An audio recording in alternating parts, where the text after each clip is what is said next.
Good morning mga idol. Ay, Diyos ko.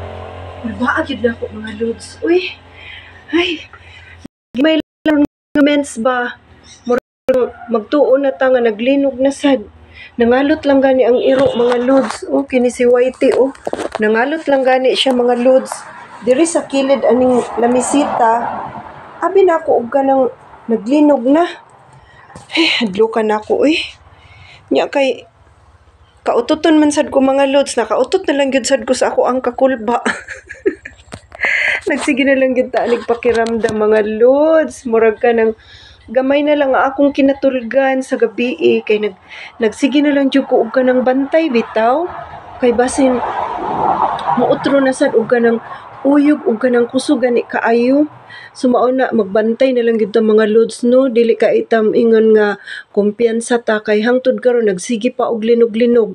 Bag-o lang gani kagani ng buntag tapos karon na sad di pa lang dugay. Naglinog na sad mga lods. Wa pa jud nahuman ang mga aftershocks. So mao na magampo lang gito sa Ginoo mga lods, mga muyo lang gito sa Ginoo nga unta. Ilikay ta sa mga katalagman no, kay pareha sa mga other countries dito sa Japan, ang mga tao daw dito wala sila nangamatay sa linog pero dito sila nangamatay sa dagko kaayo dako kay nga tsunami.